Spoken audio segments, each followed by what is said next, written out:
তুমি ছিলে জমিনে আর চন্দ্র ছিল আসমানে, মক্কারি কাফের গনে নবুয়াতে প্রমাণে করে তোমায় আবেদন চন্দ্র করতে দুখণ্ডন, করে তোমায় আবেদন চন্দ্র করতে দুখণ্ডন। আর দেখে তোমার তর্জনী, জোরে বলো ইয়া রাসূলুল্লাহ, দেখে তোমার তর্জনী চাঁদ হয়ে যায় কুরবানি।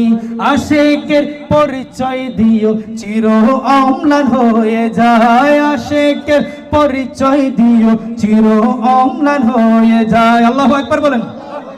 আল্লাহ বলছে ফিল হায়াতিদ দুনিয়া ও ফিল আখিরা, দুনিয়াটা তাদের জন্য, অফিল আখিরা এবং আখিরাতটা তাদের জন্য। কাদের জন্য? পরের আয়াতে বলছে উমাইয়াত্তাকিল উমাইয়াতি আল্লাহ ওয়ার রাসূল ফাউলাইকা মাআল্লাযিনা আনআমা আল্লাহ, নবীদের জন্য যাদের উপর আল্লাহ নিয়ামত দান করেছেন, মিনান নবিয়িনা, নবীদের উপরে, ওয়াস সিদ্দিকিনা, সত্যবাদী যারা, মানে সাহাবায়ে কেরাম, ওয়াস শুহাদা, ওই সাহাবায়ে কেরামের ভিতরে অনেকে আছেন যারা আল্লাহর রাস্তায় শহীদ হয়ে গিয়েছেন। সুবহানাল্লাহ পড়বেন না? ওয়াস শুহাদা ওয়াস সালিহিন, সত্যবাদী যারা এই পৃথিবীর জমিনে এখনো আছে, তারা কারা? তারা হলো আল্লাহর ওলিরা। সুবহানাল্লাহ পড়েন।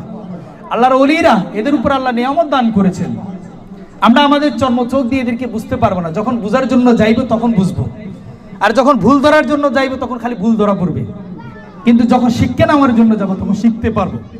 কথা কি বুঝতে পেরেছেন?